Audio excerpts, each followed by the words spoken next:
The day after the D.C. march, media doubles standards on riots, a lethal shooting inside the Capitol, COVID vaccine slowdowns, and what is next for MAGA.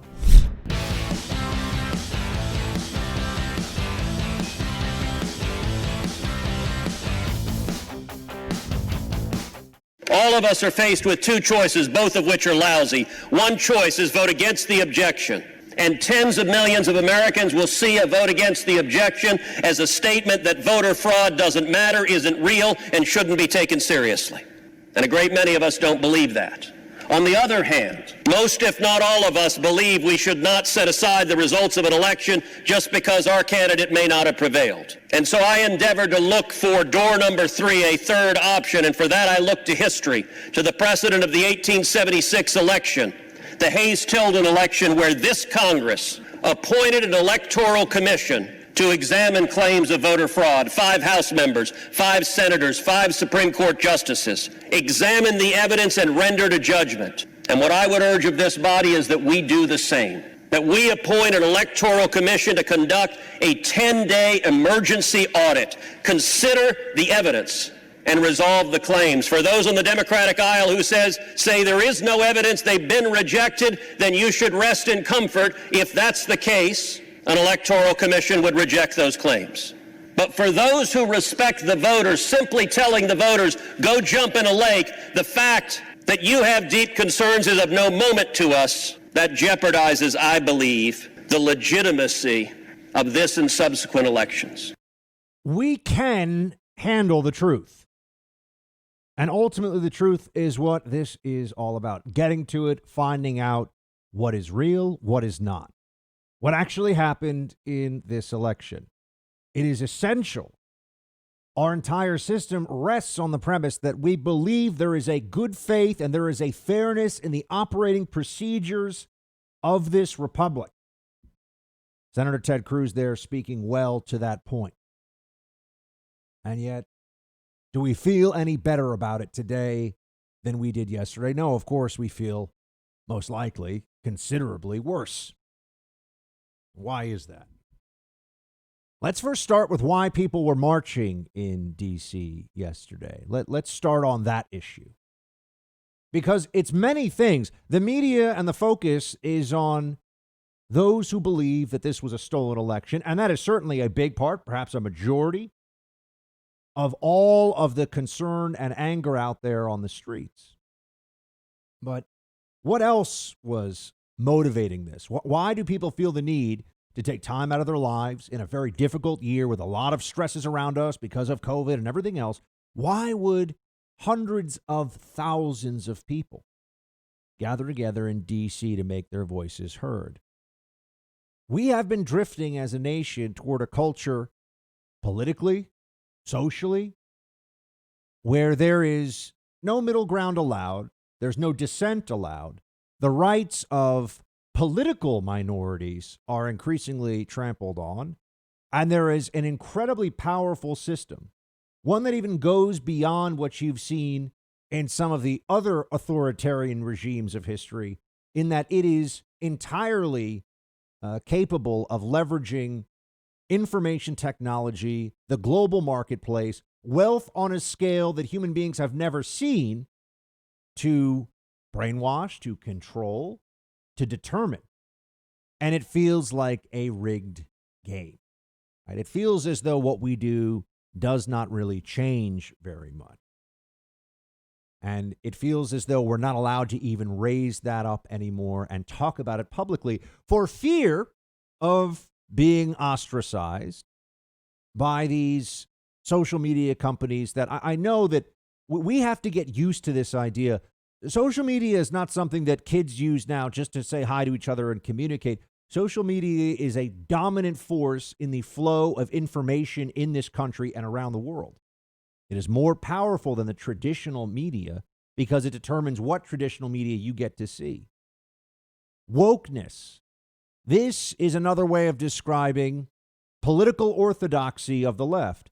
And wokeness is ever evolving because ultimately its true goal is not changing society so that everybody is equal. Its true goal is just power, and then it will figure out what it decides to do with it. because it doesn't even know what it wants. Why does it feel like there is an inherent schizophrenia in the Democrat left's woke ideology? Because there is. There are multiple personalities at war with each other inside of the Democrat mind on this issue, because you can never be sure that you're woke enough. It has to constantly evolve and seek out new targets. It's effectively a colonial project for the mind, right? It is dominating your consciousness. That's what it seeks to do, and then it can entirely control you, and then figure out how to create an entirely equal society. And what would that even look like? As we know, societies that put the greatest emphasis on achieving absolute equality achieve the exact opposite. And history speaks very clearly on that. So people are upset because of all of these things. And then also, we have suffered through the single worst year in terms of our individual freedoms, in terms of government overreach, of my lifetime. But they use this idea that the government can protect you from COVID to justify all of it. They use the notion that if you only listen, you'll be saving lives, you'll be protecting people. And if you're not willing to listen, if you want to dissent, you are putting people at risk. This was a recipe for absolute control. And they've edged closer and closer to that this year than I thought would be possible, honestly, in my lifetime. And for what? Are we safer from COVID? Think of all the government mandates and shutdowns and everything they've done. Does anyone look at what's happening right now in the country with hospitalizations and cases and think anything other than the virus is going to virus? It spreads. You do your best to stay healthy and stay away from it, but the government cannot protect you. Am I missing something? All right, where's the example of great government success in this? You had Operation Warp Speed, which is a success, but the distribution of this vaccine is already a cluster. And then you look at all the lockdowns, the masking, all these policies they've instituted, and for what? Does it feel like the journalists who are supposed to be speaking truth to power, these media companies that have gotten, in many cases, especially the social media companies, wealthier, more influential during lockdown? Because we are now replacing human contact and living life with screens.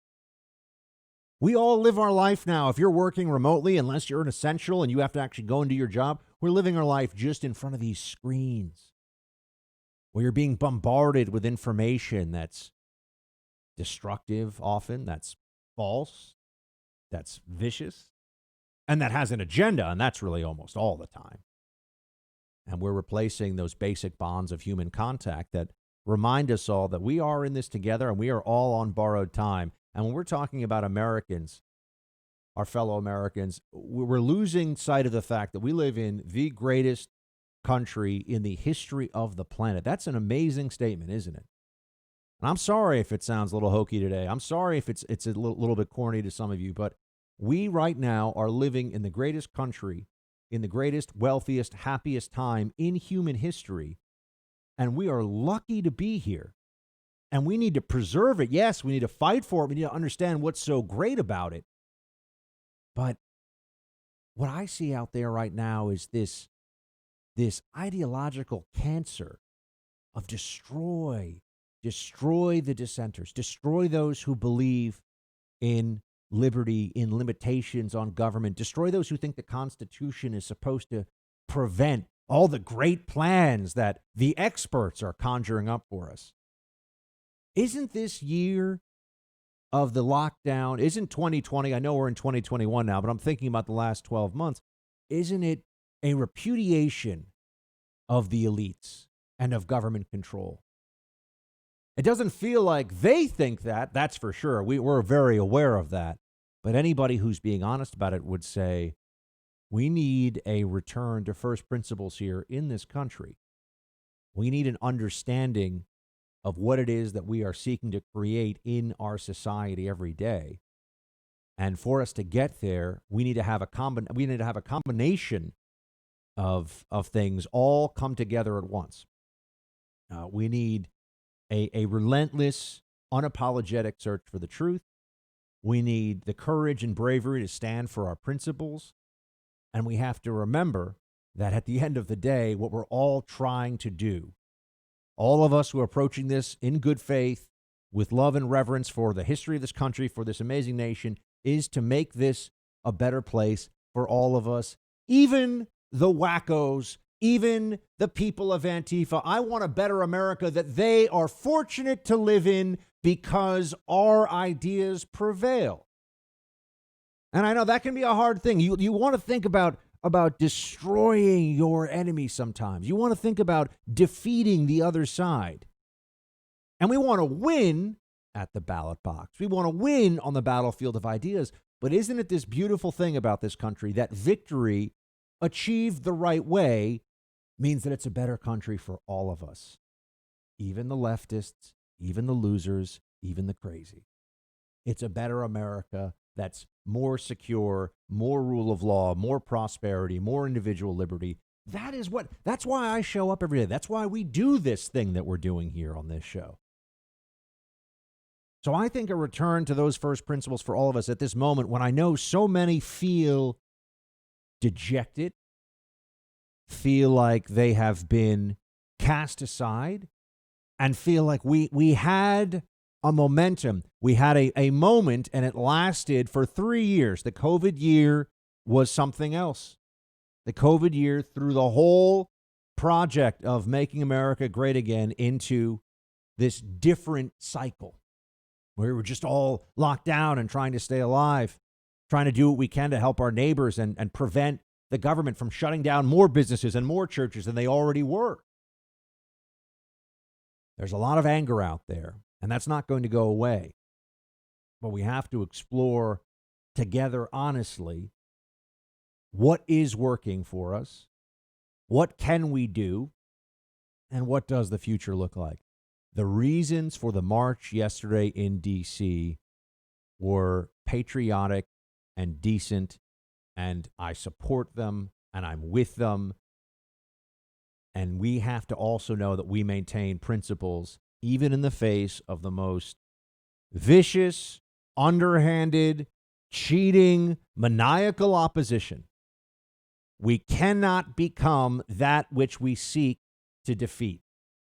And I don't think we're even close to it. And we're going to talk about the double standards and all this. We're going to discuss all that today on the show. But let's all just take this moment to remember why it is that we do what we do and what makes us who we are as patriots, conservatives, Americans. What is it that is so special about all, or else why not just go live in New Zealand? Why not just move to some other place, right? No, we understand that there's something special about this, and we continue to fight for it, and we'll do everything we can to preserve it. Win or lose, my friends. That is our mentality. We are warriors for the cause of our ideological battles, knowing that there is no guaranteed result, but that the fight is worth having anyway.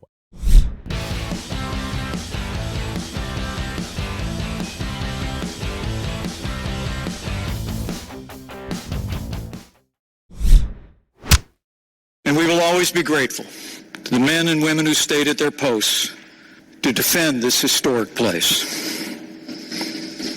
To those who wreaked havoc in our capital today, you did not win.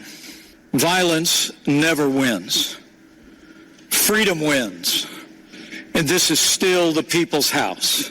And as we reconvene in this chamber, the world will again witness the resilience and strength of our democracy. For even in the wake of unprecedented violence and vandalism at this Capitol, the elected representatives of the people of the United States have assembled again on the very same day to support and defend the Constitution of the United States. Let me ask you, do you think that Vice President Pence is a good man? Do you think that he loves this country? Do you think that he knows, as well as really anyone, with perhaps the exception of the president himself, how much is at stake here and how much could have been done for the good of the country had this election outcome been different?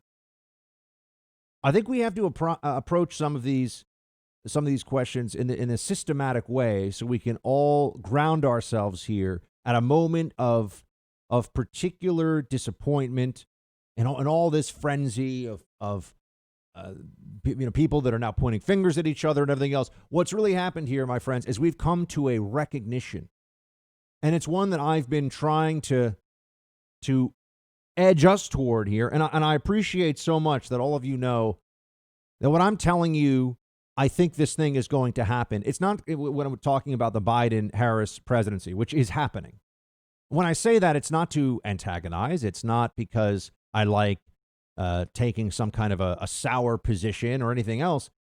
It's because we need to get ready for what's coming psychologically and emotionally. We need to be prepared for this because it's happening. And I've been saying it for weeks, and there are a lot of people out there, and I don't like to do this, the other hosts and stuff, but there are a lot of people that are playing this game, and they're pretending that there was some last-minute secret that was going to save us from this.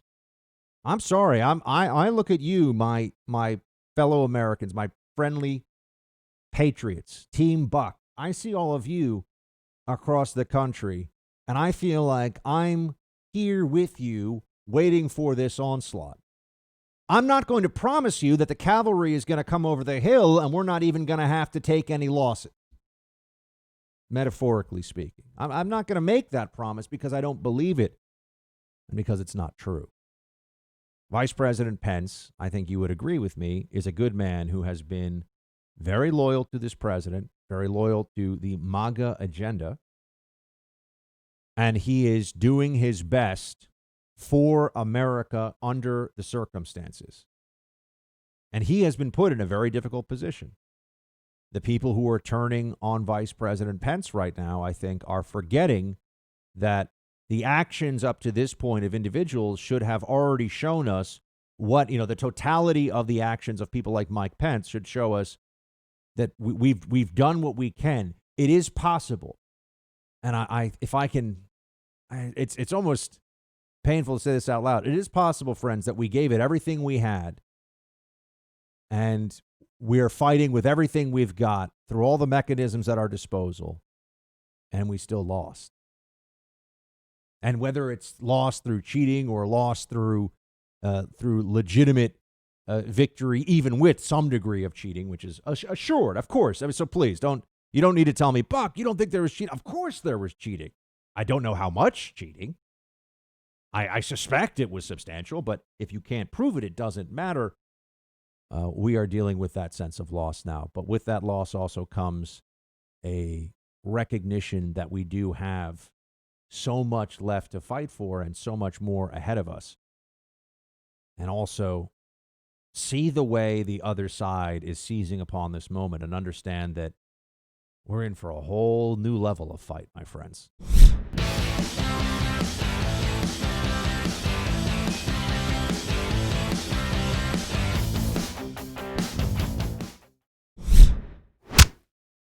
Ronald Reagan once said, "Peace is not the absence of conflict. It is the ability to handle conflict by peaceful means."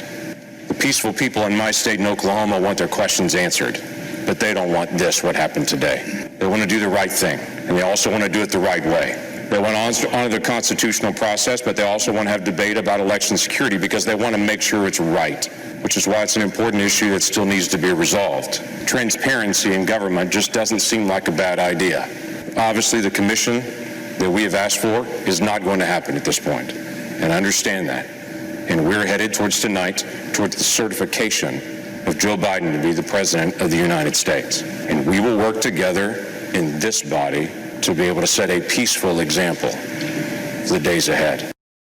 That was GOP Senator James Lankford, who was addressing the Congress last night on the floor of the Senate when he was saying there's not going to be some commission and this is it. This election's done. That's where we are. And I understand that that's so disappointing to hear. And for those who are, and look, you are always, I always welcome the criticism from people that I consider to be my side, my own team, when it's in good faith, right? So when people write in with all caps, lots of curse words, and say terrible things about me. I'm like, what is that accomplishing, right? But anybody who has a valid or I shouldn't even say valid, has a good faith criticism, I welcome it. And sometimes people write into this show, and and the first thing I think when I read their comments about something that I've said or about a direction we've gone editorially is they're right. That does happen. I want to admit that to you. I know that there's a kind of radio industry built around people who are never wrong, right? I don't do that. So that does happen. So don't think that I read these things and don't realize, that's a completely valid point, or even more than that they're right and I'm wrong. So for those who are telling me, and I think we have to have this is like a family discussion now. That's how I view this. I sit here talking to all of you as I would if there had been some incident, with my cousins or something, and we're all sitting down at the table to have a discussion about what's gone on so we can move forward in the most positive fashion. Because not only am I on your team, I want to be a leader on your team. I want to be somebody you can always count on, that is there for you. You can trust me. I tell you the truth.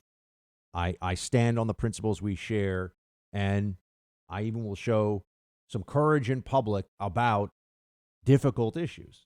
But sometimes courage means telling people things that aren't necessarily going to appeal to them.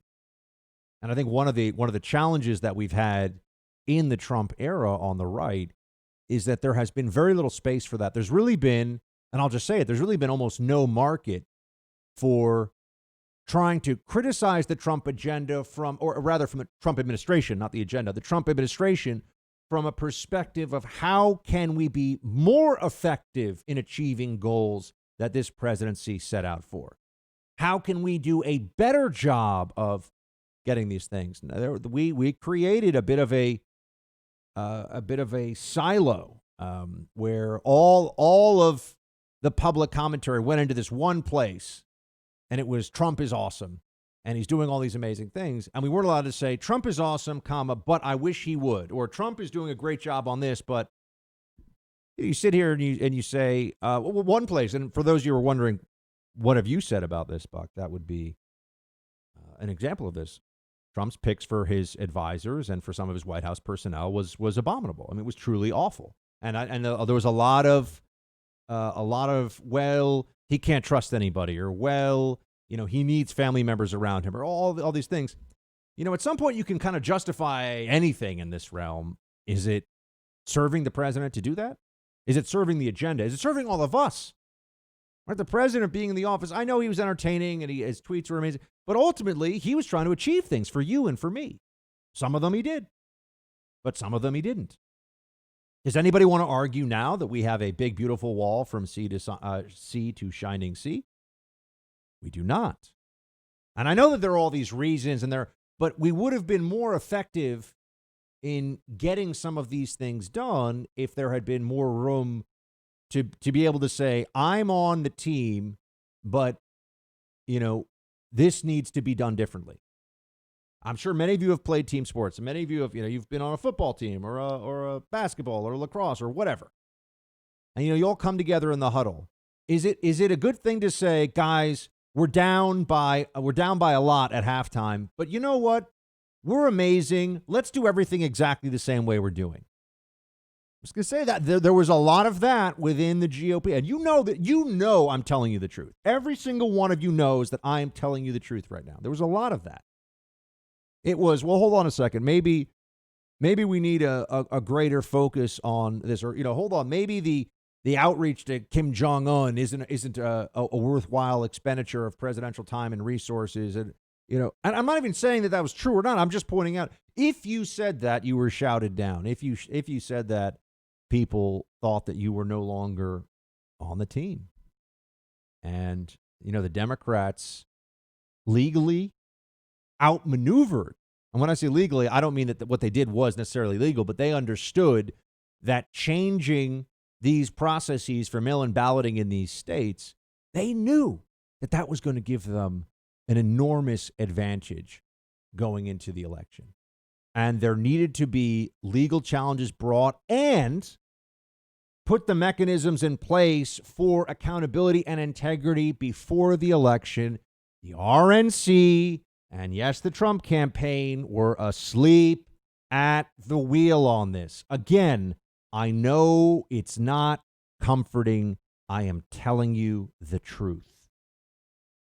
I know it's not exciting and, it doesn't make us all feel warm and fuzzy. This is what happened.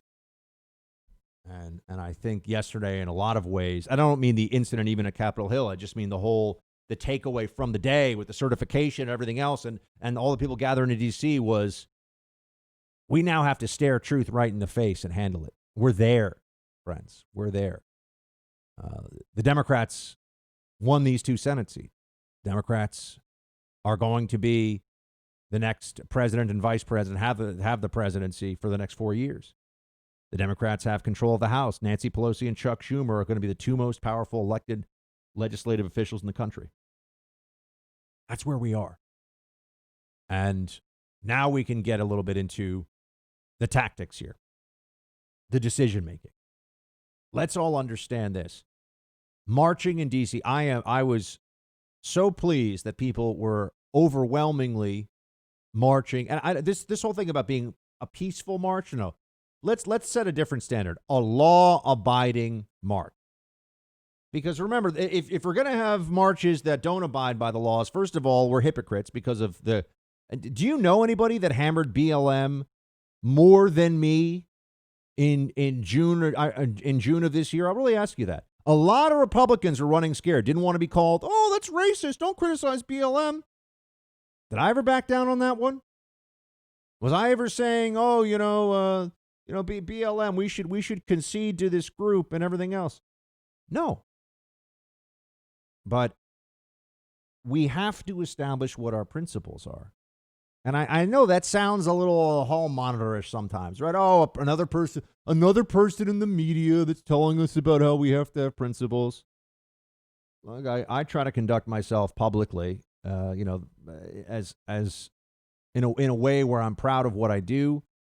And I can always look my family members and loved ones, the people that matter most to me in the eye and feel like I'm proud and they're proud of me because of the way I conduct myself. So I don't I don't say horrific things to people. I don't go after people in deeply vicious personal ways and all this stuff. I try to establish some boundaries. I try to work through my day-to-day of doing a show, many, many hours of content, as you know, extemporaneous. It's all just flowing out of my brain every day. And I try to do it in a way that is advancing things and I try to do things that make it better. That's my approach. Now let's talk. So why am I giving this preamble? Now let's talk about what happened at Capitol Hill. Because I had a lot of people, I lost Twitter followers yesterday, not all of them, obviously, but probably thousands of them. And I had people that are writing to me saying, what has the establishment done to get to me? Okay, just put aside everything else for a second. But put aside that, like so many others in my generation, instead of going to Wall Street, I joined the CIA so I could quite literally be involved in the hunt for Osama bin Laden. I mean, put aside that I actually try to put my money where my mouth is on different issues professionally and in my life. It's not about me. Let's just look at this tactically. We're having a hot wash here, friends. We're having an after-action report. What was the point of people going inside the Capitol yesterday, breaking the law, breaking windows, and engaging in that behavior? What was that? I'm saying put aside whether you think that this is called for or not for a second. And I have been very clear that I think that this was, I've called it a blunder. I called it a blunder on Tucker Carlson's show last night with 4 million people watching. But what was it going to accomplish? And I know we kind of, people look at me, and some are going to turn off. They're going to turn off the radio right now. They turn off the podcast. I am your friend. We are in this together. And I'm speaking to you with respect and honesty because this audience, the greatest honor of my life to date has been the people that listen to this show in the numbers that they do, with the trust and the respect that they do now going on many years. And so I speak to you with that in mind. And those of you who have met me in public know I light up. I love when anybody from Team Buck comes up to me and says, hey, are you Buck Sexton? I like your show or something. Every time it happens, it makes my day. Every time it happens, it makes me feel like what I'm doing here is worthwhile because invariably, all the people that do listen to the show that I meet in real life and that reach out to me and that I talk to and everything, they're such good people. There's a fundamental decency and kindness, and they're just solid. They're just solid Americans. And so that's how I view everybody who listens to the show. And so that's why I also speak to you the same way as I said I would if there had been some incident within my own family. What was it going to accomplish to have the storming of Capitol Hill? It was going to do what? I mean, and for anybody who, I know a lot of you agree with me, by the way, and a lot of you feel like but there's a contingent out there of people who are going to be listening right now, and their approach will be, oh, Buck has gone soft, or oh, I thought you supported this, and look, I'll take all that heat, and that's fine, and you know, all of you are more than entitled to your opinions, but I'm speaking to those people now who disagree with me on this, but are at least open to hearing my reasoning on it, or at least open to hearing why it is that I'm taking the position that I do. What was it going to accomplish? So I can take a step back. What does BLM and what do Antifa think they accomplish by doing what they do? So we'll put a hold on even answering the question. What is BLM and Antifa? What do they think they get out of burning down stores, looting, rioting? And yes, I know they've over the Kavanaugh hearing, they flooded into the Hart Senate building. Protesters, went in there in huge numbers, and this happens. They took over the Capitol building in Wisconsin years ago. Left-wing protesters. I know about all that. Why do they do that? They do it to intimidate people. They do it so that everyday Americans are scared to oppose them. It is about fear. That is why they loot and burn down and destroy. And it's about exercising their own feelings of rage, and it's about self-gratification and intimidation. That's why they do it. I'm going to say it. That's not who we are. That's not who we are. And everyone can get mad at me and everything else. I would ask you this. Would any of you ever think, if I was with you at a march, that I would say, or that I would even on my own go run up and smash a window and punch a police officer in the face because I'm upset about politics? That's what was happening yesterday. Okay, so we know why BLM, we know why these groups do what they do and why it's wrong. What was the purpose yesterday of going? And it wasn't an insurrection. It wasn't a terrorist attack. I understand all of that, of course, and we'll talk about the media double standards. What was it going to accomplish? The sad part of it is, you know what it did? You know it, because it didn't change. It's not going to change the election. It's not going to change anything except it emboldens our worst, most dishonorable opposition. It emboldens the left. And we are going to be paying a price for this now on the battlefield of ideas for some time. I'm telling you the truth. And you know that there is a lot of double standard out there about this. And yes, we should address that, and we will in a moment.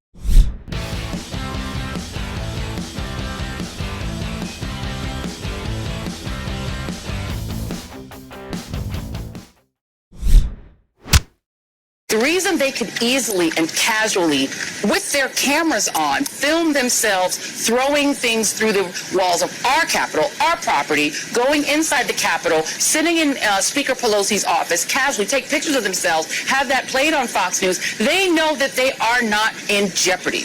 Because the cops are taking selfies with them, walking them down the steps to make sure they're not hurt, taking care with their bodies, not like they treated Freddie Gray's body. White Americans aren't afraid of the cops. White Americans are never afraid of the cops, even when they're committing insurrection, even when they're engaged in attempting to occupy our Capitol, to steal the votes of people who look like me. Because in their minds, they own this country, they own that Capitol, they own the cops work for them, and people like me have no damn right to try to elect a president. Because we don't get to pick the president. They get to pick the president. They own the president. They own the White House. They own this country. Disgusting. I mean, you need to hear that, though. Disgusting. Did she not have access? She works at a news organization. Did she not have access to the internet? A woman was killed among the people entering Capitol, shot in the neck, and there's video of it, and it's graphic. And I do not see the need for the use of lethal force under the circumstances. I don't see it. I've talked to friends of mine in law enforcement. I'm saying, what is there some barricaded public official exception or something? She wasn't an imminent threat to anybody. She was killed, shot in the neck, through a door. But they still go with the preferred narrative about this. We have to disassemble the lies of the left around what happened yesterday.